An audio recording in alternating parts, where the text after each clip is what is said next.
ပါတယ်။တနေ့မှာဂျကူးကယထာစီရင်ထူးဆန်းတဲ့လူတစ်ယောက်နဲ့တွေ့ပါတယ်။သူကတော့ဆက်သွယ်ရေးကိရိယာမရှိလို့ကဘာပေါ်မှာတောင်တင်နေတဲ့ဂျိုသားဖြစ်ပါတယ်။ကွန်းတဝါဝါနဲ့ဂျိုသားကဖျားပြောက်ကြော်ညာလက်ကန်းစာဆောင်တွေလိုက်ဝေနေပါတယ်။တကူလုံးမှာလည်းအဆောင်ဆွဲကြိုးတွေလက်စွပ်တွေနဲ့ပြည့်နေပြီးအဝါရောင်ဦးထုတ်တလုံးကိုလည်းစောင်းထားပါတယ်။စိတ်ဝင်စားသွားတဲ့ဂျကူးကသွားမေးကြည့်တော့လူတွေအယမ်းများလို့ဖျားသူ့ကိုလွယ်လွယ်ရှာတွေ့အောင်မြင်သာတဲ့အဝါရောင်ကိုစောင်းထားတာလို့ဖြေပါတယ်။သဘောကျသွားတဲ့ဂျကူးလည်းသူ့အကြောင်းကိုသတင်းလုပ်ဖို့ boss ကိုပြောပေမဲ့ boss ကတော့ဒီနိုင်ငံမှာနေတဲ့ဘာသာရေးနဲ့ပတ်သက်တဲ့သတင်းဘာမှမလုပ်ဘူးလို့ညှင်းဆန်နေပါတယ်။သူတို့ channel ကသတင်းမရှိရင်တိရစ္ဆာန်တွေအကြောင်းမဟုတ်ကဟုတ်ကတွေကိုသတင်းဖြစ်အောင်လုပ်ရပါတယ်။အထက်လူကြီးကအရင်ကဘာသာရေးကိုဗန်းပြပြီးအလူငွေစားနေတဲ့တပ်ပတ်စပီကိုတိုက်ခိုက်တဲ့သတင်းမျိုးတွေလုပ်ခဲ့မှုပေမဲ့ဂျကူးဖေလိုမျိုးယုံကြည်ကိုးကွယ်သူတွေဝိုင်းရိုက်လို့ဘာသာရေးနဲ့ပတ်သက်တဲ့သတင်းမျိုးကိုမလုပ်ရဲတော့တာဖြစ်ပါတယ်။အဲဒါကြောင့်ဂျကူးလည်းလက်လျှော့လိုက်ရပေမဲ့နှစ်ပတ်ကြာတဲ့အခါမှာတော့ထူးဆန်းတဲ့လူကိုထပ်တွေ့ပြန်ပါတယ်။ဒီတစ်ခါမှာတော့သူ့တကူလုံးမှာဘာအဆောင်မှရှိမနေတော့သလိုအုတ်ထုတ်ကလည်းမဆောင်တော့ပဲဖះเจ้าနဲ့ကိုဝင်သွားပါတယ်။ခေါင်းကတော့ဝမ်းမျောဝါနေပြီးဖက်ကိုလည်းသူများတွေလိုမချွတ်ခဲ့ပဲကျိုးသေးနဲ့ချီသွားပါတယ်။ဂျိုသားကအလူခံပုံးတွေကပတ်စံကိုတန်ကြုံနဲ့ထိုးပြီးလှမ်းကောက်ပါတယ်။တူညတန်ပါလာတော့သူ့အိတ်ကထဲက800ကို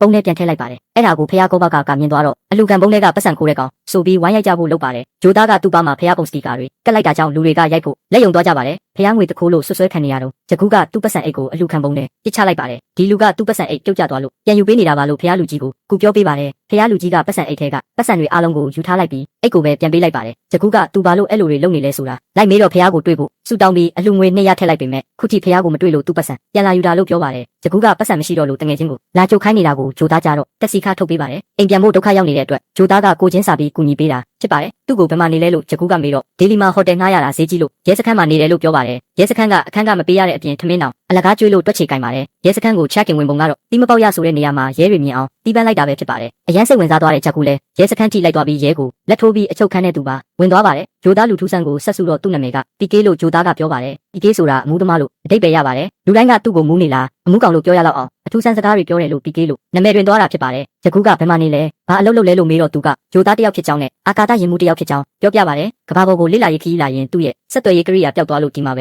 တောင်တင်နေရကြောင်းပြောပေမဲ့ဂျကူးကတော့သူထင်ထားတာထက်တောင်ပီကေကယူနေတယ်လို့ပဲထင်သွားပါတယ်။အယူနဲ့စကားဆက်မပြောချင်တော့လို့အခန်းထဲကထွက်မယ်လို့တော့လဲသူလက်ထိုးထားတဲ့ရဲကကင်းလှည့်ဖို့ထွက်သွားတာကြောင့်ဂျကူးကအယူနဲ့တခန်းထဲနေရအောင်မှာဖြစ်ပါတယ်။ပီကေကတော့သူ့ကိုမယုံမှန်းသိပေမဲ့သူဖြစ်ခဲ့တဲ့မြဒုက္ခဝါဝါကိုဆက်ပြောပြနေပါတယ်။သူတို့ကြုံမှာဆိုရင်စကားပြောစရာမလိုပဲစိတ်ထဲကနေပဲပြောကြတာဖြစ်ပေမဲ့ဒီမှာကတော့စကားတခုံးကိုတော့လေတံအနှိတ်အမြင့်ပေါ်မူတည်ပြီးအတိတ်ပဲကွဲသေးလို့ဒုက္ခရောက်နေပါတယ်။ပီကေကဟိန်းဒီစကားတက်ဖို့6နာရီလောက်အချိန်ပေးခဲ့ရပါတယ်။သူတို့ကြုံမှာဆိုရင်အဝတ်စားလဲဝတ်စရာမလိုပေမဲ့ဒီမှာတော့ပုံစံမျိုးစုံနဲ့တယောက်တစ်မျိုးဖြစ်နေလို့ပီကေအံ့ဩခဲ့ရပါသေးတယ်။လူတွေနဲ့ရောထွေးနေနိုင်ဖို့အတွက်တငိမ့်ငိမ့်နဲ့ကနေတဲ့ထူးထူးဆန်းဆန်းကားတစ်စီးကနေအဝတ်စားတွေလူဝတ်လိုက်ပါတယ်။ဒါပေမဲ့လူတွေကသူ့ကိုဝိုင်းကြည့်နေကြလို့ယောက်ျားဝတ်နဲ့မိန်းမဝတ်မတူဘူးဆိုတာကိုသိလိုက်ရပါတယ်။ကနေနေတဲ့ကားတွေမှာအမြဲတမ်းယောက်ျားဝတ်တစ်စုံနဲ့မိန်းမဝတ်တစ်စုံရှိနေတတ်ပါတယ်။မျက်မှန်နဲ့ကန်ဒီတကောင်ပုံပါတဲ့စက်ကူတွေကစားစရာနဲ့လဲလို့ရတယ်ဆိုတာသိလိုက်တဲ့အခါအဲ့ဒီလူပါတဲ့ပုံစက်ကူတွေကိုလိုက်စုပါတယ်။ဒါပေမဲ့အဲ့ဒီလူပုံပါတိုင်းလဲတုံးလို့ရတာမဟုတ်ပဲပတ်စံလို့ခေါ်တဲ့အရာကပဲအတုံးဝင်မှန်းထပ်သိလိုက်ရပြန်ပါတယ်။သူ့ရဲ့ remote ကိုရှာဖို့ဆိုရင်ဒီကလူသားတွေရဲ့ဘာသာစကားကိုတတ်မှဖြစ်မယ်လို့ပီကေတွေးမိလာပါတယ်။တနေ့တော့ပြေးရင်လွှားရင်နဲ့ဇက်အဖွဲ့တစ်ဖွဲ့ရဲ့ကားနဲ့အတိုက်ခံလိုက်ရပါတယ်။ကားပိုင်ရှင်ကပီကေကိုဆေးရုံလိုက်ပို့ပြီးတော့ပီကေကစကားလဲ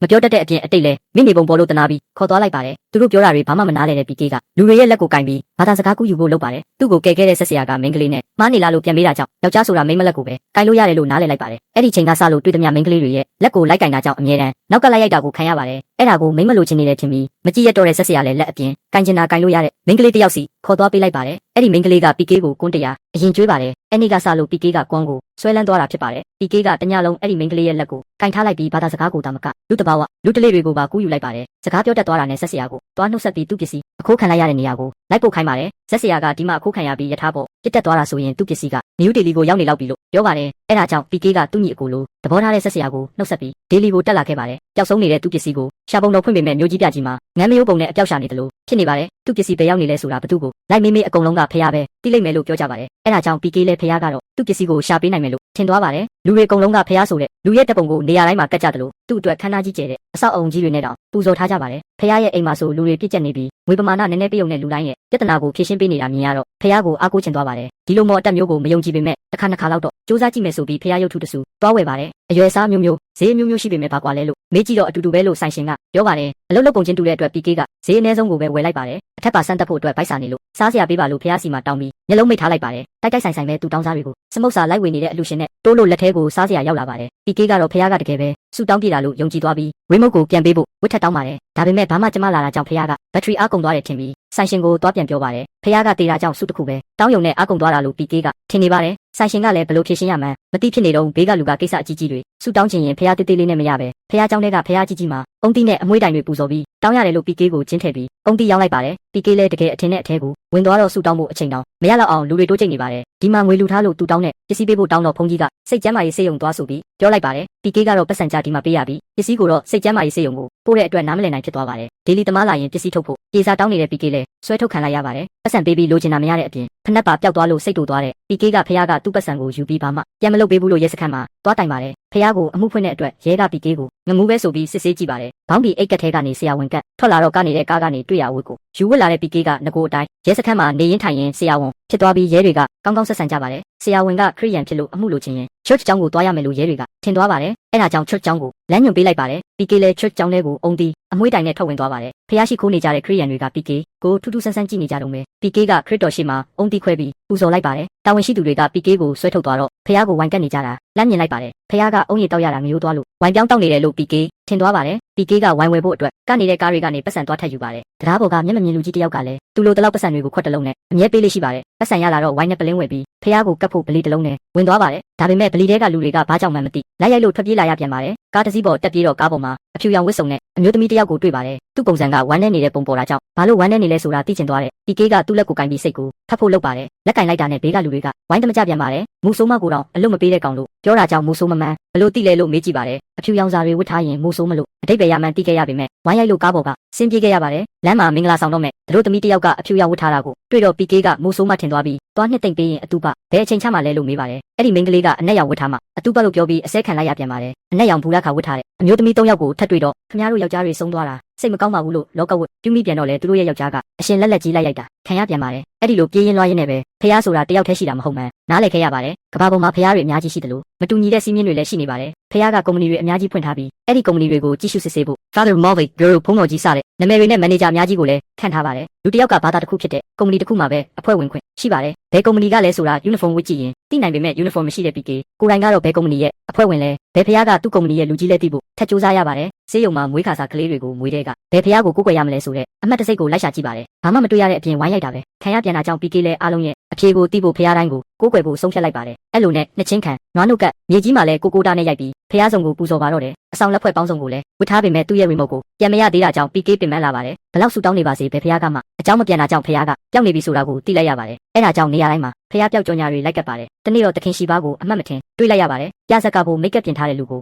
PK ကဖះအစ်စ်ထင်ပြီးသူ့အဝေးထိခလုတ်လိုက်တောင်းပါတယ်ပြဇက်ကမဲ့လူလဲဘာမှမသိလို့ကြောက်လန့်ပြီးလွတ်ရလွတ်ကြောင်းထွက်ပြေးပါတယ် PK ကမနာတမ်းလိုက်ဖမ်းရင်တာပတ်စပီရဲ့တရားပွဲတစ်ခုကိုရောက်သွားပါတယ်တာပတ်စပီကသူဟိမဝင်တာတော့မှတရားကျင့်နေတော့ကဖះနဲ့အဆက်အသွယ်ရခဲ့တာကိုဟောပြောနေပါတယ်ဖះကတောက်ပတဲ့အလင်းတန်းကြီးတစ်ခုအဖြစ်သူ့အမြင်မှာပေါ်လာပြီးအဲ့ဒီအလင်းတန်းကြီးကနေတင်းငယ်တဲ့အလင်းတန်းလေးတစ်ခုကသူ့စီကျလာပါတယ်ကျလာတဲ့ပစ္စည်းကိုတွားယူဖို့နဲ့အဲ့ဒီပစ္စည်းကိုထပ်ပနာပြီးဖះเจ้าဆောက်လိုက်ဖို့ဖះကသူ့ကိုဓာတ်ရိုက်ညွှန်ကြားခဲ့ကြောင်းတာပတ်စပီကတရားနာပရိသတ်ကိုဟောနေပါတယ်ဒါကိုပူဇော်မယ်ဆိုရင်ယောဂဗျာတွေအားလုံးကင်းဝေးမယ်လို့လည်းတာပတ်စပီကနေတဆင့်ဖះကလူသားတွေကိုအမှားစကားပါလိုက်ပါတယ်ဖះပေးလိုက်တဲ့ထပ်ပနာပစ္စည်းဆိုတာကတော့ PK ရဲ့ remote ပဲဖြစ်ပါတယ်အားလုံးကထူးဆန်းတောက်ပနေတဲ့အရာလေးကိုပူဇော်နေကြချိန်မှာ PK ကဝမ်းသာအားရနဲ့သူ့ကိုအရှင်ရှိပါလမ်းပြလိုက်တယ်ဆိုပြီးစင်ပေါ်တက်သွားပါတယ်ပစ္စည်းလေးကိုဖះကလိပ်စာမှာပြီးပို့လိုက်လို့တာပတ်စပီစီရောက်သွားတယ်လို့ PK ကထင်နေပါတယ်စင်ပေါ်တက်ပြီး remote ကိုတွားယူတော့အယူ PK ကိုအဆောင်တွေကဆွဲခေါ်ပြီးတနေရာမှာတွားပစ်လိုက်ပါတယ်အဲညမှာပဲ PK ကအဆောင်လက်ဖွဲ့တွေအားလုံးကိုဆွန့်လွတ်လိုက်ပါတယ်သူ့ပစ္စည်းသူ့ကိုပြန်မပေးတဲ့အတွက်ဖះစီမှာထည့်ထားတဲ့အလူငွေတွေကိုလည်းလိုက်ပြန်ယူနေတော့ဂျကူးနဲ့တွေ့တာဖြစ်ပါတယ်ဂျကူးက PK ကိုစိတ်ယောဂကုဆရာဝန်နဲ့တွားပြဖို့ပြောပြီးလိုတာရှိရင်ဆက်သွယ်ဖို့လိပ်စာကပ်ပေးခဲ့လိုက်ပါတယ်ဂျကူးထွက်သွားတော့ PK ကငါ့ကိုမယုံလဲတေချာချင်းရင်ခွေးเจ้าပဲသတင်းလုံနေလိုက်လို့လှမ်းပြောပါတယ်သူမပြောဘဲခွေးเจ้าတိနေတဲ့ PK ကိုအံ့ဩသွားတဲ့ဂျကူးကရဲတွေကိုလက်ထိုးပြီးအချုပ်ခန်းထဲကထုတ်ခဲ့လိုက်ပါတယ်ဘလို့တိတာလဲမေးတော့ PK ကလက်ကိုလိုက်ကင်တော့စိတ်ဖက်မိလိုက်တာလို့ဖြေပါတယ်ဂျကူးကမယုံကြည်နိုင်ဖြစ်နေတော့ PK လက်ကိုအဖိုးကြီးတယောက်ကလာကင်ပြီးသူ့မိန်းမဆေးရုံစရိတ်ပေးစရာမရှိလို့ပတ်စံလာချီးပါတယ် PK လည်းပြန်မဆက်နဲ့တော့လို့ပြောပြီးသူ့မှာရှိတဲ့ပတ်စံအကုန်ထုတ်ပေးလိုက်ပါတယ်အဖိုးကြီးလိန်နေတာကိုတိတဲ့ဂျကူးက PK စိတ်ဖက်နိုင်နေဆိုရင်လိန်နေတာမတိဘူးလားလို့မေးပါတယ် PK ကညာနေမှန်းတိတိကြီးနဲ့ပေးလိုက်တာဖြစ်ပါတယ်ဒီနေ့ကအဖိုးကြီးမိန်းမရဲ့85နှစ်ပြည့်မွေးနေ့ဖြစ်ပြီးသူ့မိန်းမကဒီနေ့ထိကျန်းကားပွင့်စားတောက်ဆိုင်မှာမစားခဲ့ဘူးတာကြောင့်အဖိုးကြီးကမွေးနေ့လက်ဆောင်ဖြစ်ကျန်းကားပွင့်စားတောက်ဆိုင်မှာညစာလိုက်ကျွေးပါတယ်အဖွားကြီးကညစာစားပြီးရေခဲမုတ်ထက်မှစားလိုက်တာပတ်စံရှင်းဖို့မလောက်တော့လို့အဖိုးကြီးကလိန်ညာပြီးပတ်စံလိုက်ချီးနေတာဖြစ်ပါတယ်ဂျကူးလည်းအဖိုးကြီးနောက်ကိုလိုက်သွားကြည့်တော့ PK ပြောတာအားလုံးကအမှန်တွေဖြစ်နေပါတယ်အဲ့ဒါကြောင့် PK ဟာဂျိုသားဆိုတာယုံသွားပြီးပြန်လိုက်ရှာပါတယ်တယောက်တည်းထိုင်နေတဲ့ PK ကိုတွေ့တော့ဂျကူးတနာမိသွားပါတယ်သူတို့ဂျိုဘော်ကတက်ရှိတွေကပါဇက်ကစကားမပြောဘဲစိတ်ချင်းပဲဆက်သွယ်ကြတာဖြစ်လို့လိန်မပြောနိုင်ဘူးလို့ PK ကဂျကူးကိုပြောပါတယ်တခြားလူတွေကိုပြောပြထားသေးလားမေးတော့ PK ကသူဂျိုသားဆိုတာလူတွေသိသွားရင်သူ့ကိုအမျိုးမျိုးစမ်းတက်ကြမယ်ဆိုတာသိနေလို့ဂျကူးတယောက်ကိုပဲပြောပြပူတ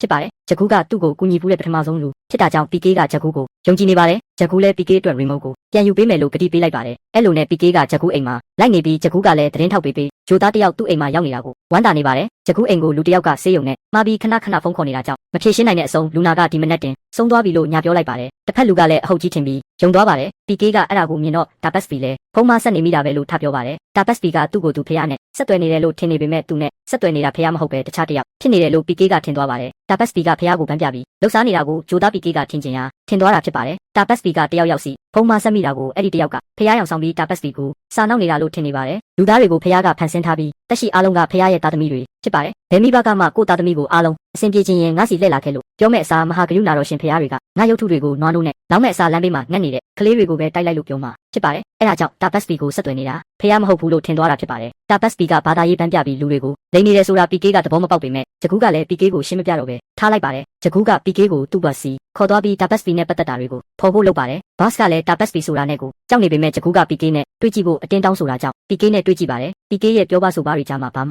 ပြန်မပြောနိုင်အောင်ပါဇက်အဟောင်းသားဖြစ်သွားတဲ့ဘော့စ်လည်းတာပတ်စပီနဲ့ PK ရဲ့မီဒီယာတိုက်ပွဲကိုဖန်တီးဖို့ခွင့်ပြုလိုက်ပါတယ်အဲနောက်မှာတော့ PK နဲ့ဂျကူကတာပတ်စပီတရားဟောတဲ့ကျောင်းတိုင်ကိုတွားကြပါတယ်ဂျကူကတာပတ်စပီမှားနေတာတွေ့တာနဲ့ချက်ချင်းထပြီးပြောဖို့ PK ကိုမှားပါတယ်ခမ်းမထဲမှာလူတယောက်ကသူ့မိန်းမအကျော်တည်သွားတာ6လရှိပြီဖြစ်လို့ပြန်ကောင်းအောင်စောင်းမပေးဖို့တောင်းဆိုပါတယ်ဆရာဝန်တွေကတော့လက်လျှော့ထားရတဲ့ယောဂါကိုပျောက်ကင်းစေဖို့အတွက်တာပတ်စပီကအာယုံခံကြည့်ပါတယ်ဖះနဲ့ဆက်သွယ်စကားပြောပြီးနောက်အဲ့ဒီခင်ပွန်းကိုဟိမဝန္တာမှာရှိတဲ့ပါထန်းဆိုတဲ့နေရာကိုယထာတတန်ဘတ်စကားတတန်ခြေချင်းတတန်နဲ့တွားပြီးရှေ့ရက်တရားထိုင်ဖို့ဖះကမိတ်နေလို့ဆိုပါတယ်အဲ့အချိန်မှာပဲလူအုပ်ကြားထဲကနေ PK ကနမတ်အမကြီးလို့ထားអော်ပါတယ်အဖေတယောက်ကသူ့သားသမီးနေမကောင်းတာကိုမိုင်းကတူ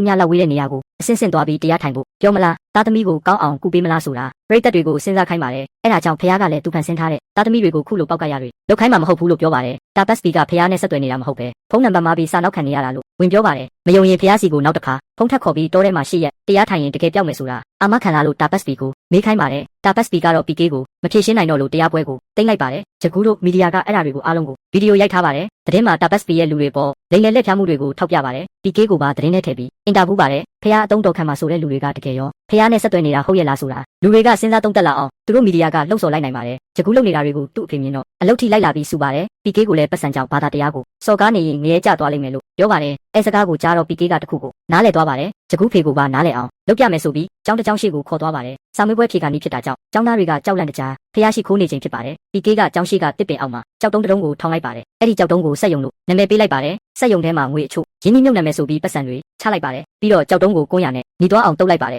တိတ်မကြခင်ရင်းနှီးထားတဲ့ငွေကနှစ်ဆဖြစ်လာလိမ့်မယ်လို့ PK ကဂျကူဖေကိုပြောလိုက်ပါတယ် PK ပြောတယ်လို့ပဲကျောင်းသားတွေကတယောက်ပြီးတယောက်ကြောက်တုံးရှိမှာပတ်စံတွေချပြီးဆူတောင်းကြပါတယ်ကြောက်တုံးကဘာစွမ်းနဲ့ဆိုတာတော့လိုက်ပြောစရာမလိုပဲဟန်တစ်ခုနဲ့တင်လူတွေကကိုးကွယ်ကုန်ကြပါတယ်ဈေးရောက်တဲ့လူတွေကအရင်နီးအများကြီးလို့တလို့သူ့ကုန်ပစ္စည်းရောက်ထွက်ဖို့လူတွေကိုခိုင်းနေရပါတယ်ဘာသာရေးဆိုတဲ့ရင်းနှီးမြုပ်နှံမှုကတော့နည်းနည်းလေးရေးရုံနဲ့အများကြီးအမျက်ထွက်ရုံသာမကလူတိုင်းကိုလည်းကိုကိုဦးကုန်းချလာတဲ့အထိအပေါ်စီးကဆက်ဆံလို့ရကြောင်းလက်တွေ့ပြလိုက်ပါတယ်လူထုတဘာဝအရာကြောက်စိတ်ဝင်လာရင်ဖះတက်ကြလို့တချို့လူတွေကလူချင်းချင်းခြောက်လန့်ပြီးအမျက်ထုတ်နေကြတာဖြစ်ပါတယ်အကြောက်တရားကိုရင်ဘာသာရေးကိုခုလုံးလုပ်ပြီးပတ်စံရှာနေတာဖြစ်ကြောင်း PK ကပြောပေမဲ့ဂျကူဖေကတော့ PK ကိုရှာပြီးပြထုတ်သွားပါတယ်ဂျကူကလည်းဘာသာရေးသမားတွေကသူတို့မဖြေနိုင်တဲ့မေးခွန်းထုတ်ရင်ဘာသာတရားကိုစော်ကားတယ်သာသနာညှိုးနှွမ်းအောင်လုပ်တယ်ဆိုတဲ့အမှုနဲ့လူတွေကိုချင်းချောက်လို့လူတွေကနှုတ်ပိတ်နေကြရတယ်ဆိုတာကိုသူတို့ channel ကနေမိမိရရပြောပါတယ်အဲ့ဒါကြောင့်အခုတော့နှုတ်ပိတ်မနေတော့ပဲနမတ်အမကြီးလို့ထင်တာနဲ့မေးခွန်းထုတ်ကြဖို့မဖြေနိုင်ရင်သူတို့စီပို့ပေးဖို့ကြေညာလိုက်ပါတယ်နီးစက်ရအတီးတီးကလူတွေကလည်းဘာသာရေးကိုခုလုံးလုပ်ပြီးညာစားနေတဲ့လူတွေကိုဗီဒီယိုရိုက်ပြီးပို့လာကြပါတယ်အစီအစဉ်ကအောင်မြင်လာပေမဲ့ဂျကူဖေကတော့မိသားစုကိုအရှက်ရအောင်လုပ်တဲ့လူလို့တတ်မှထားပါတယ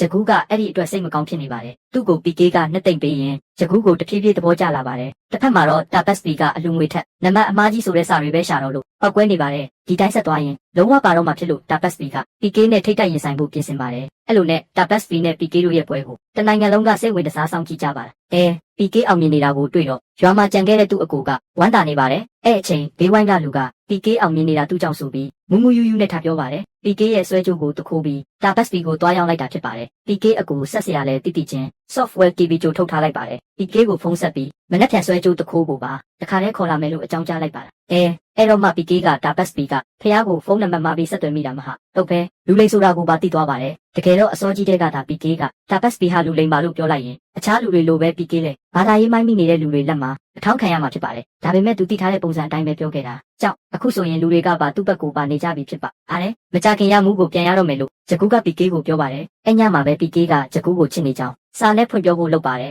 သူတို့စီပို့လိုက်တဲ့စာတွေနဲ့ရှောက်ပြီးဂျကူကိုဖတ်ခိုင်းရင်ဂျကူကစားတစ်ဆောင်မှာ စာဖာရက်ဆိုတဲ့နာမည်ကိုတွေ့သွားပါတယ်ဂျကူးကချက်ချင်းဝမ်းနေသွားတဲ့အတွက် PK ကသူ့လက်ကိုကင်လိုက်ပါတယ်စာဖာရက်နဲ့အတူရှိခဲ့ကြတော့ကမှတ်ဉာဏ်တွေအားလုံးနဲ့မင်္ဂလာဆောင်မဲ့နေ့ကအဖြစ်အပျက်တွေကိုပါ PK တည်သွားပါတယ်ဂျကူးအတွက်စိတ်မကောင်းဖြစ်သွားတယ်လို့ဂျကူးကစာဖာရက်ကိုချစ်နေသေးတယ်ဆိုတာကိုပါသိလိုက်ရပါတယ်နောက်နေ့မှာတော့ PK ကဘူဒါမှာသူ့အကိုကိုတွားကြိုပါတယ်သူ့အကိုကဝမ်းတာအားရယထာဘော်ကဆင်းလာတော့ယထာကပောက်ကွဲသွားပါတယ်ယထာပေါ်မှာဘုံထောင်တဲ့လူတွေကတော့ဖះအတွက်တိုက်ခိုက်တယ်ဆိုတဲ့ဘာသာရေးအစွန်းရောက်တွေဖြစ်ပါတယ်နောက်တစ်နေ့ကသူနဲ့တာပတ်စပီတို့ရဲ့ဆွေးနွေးပွဲနေ့ဖြစ်ပါတယ်ဝမ်းနဲ့ပူဆွေးနေတဲ့ PK ကသူ့အကိုရဲ့ဖက်နဲ့တစ်ဖက်ကိုလက်ကမချပဲကင်ထားပါတယ် TV ကတိုက်ရိုက်ထုတ်လွှင့်နေပြီးအစီအစဉ်စတာနဲ့တာပတ်စပီကစကားဆထိုးပါတယ်ဖះကသူ့ပစ္စည်းပါလို့ပြောတာကို PK ကတော့သူ့ရဲ့ရမှုလို့ပြောပါတယ်ဖះကကြောင်းဆောက်ဖို့ပြောပေမဲ့ PK ကတော့ဖះကြောင်းမဆောက်နဲ့လို့ပြောပါတယ်အဲ့တော့ဖះစကားနားထောင်မလားဒီကောက်စကားနားထောင်မလားလို့အားလုံးကိုမေးခွန်းထုတ်ပါတယ်လူတွေဒုက္ခရောက်နေကြတယ်နေဆတူကတင်နေကြတယ်ဆိုတာသူတို့မှမျှော်လင့်ချက်မရှိတာကြောင့်လို့တာပတ်စပီကပြောပါတယ်ဖះကိုလှူပြီးအဆောင်လက်ဖွဲ့တွေဝတ်ထားရင်ကိုလူတွေကမျှော်လင့်ချက်တွေပြည့်လာတတ်ပါတယ်အဲ့ဒီမျှော်လင့်ချက်တွေကို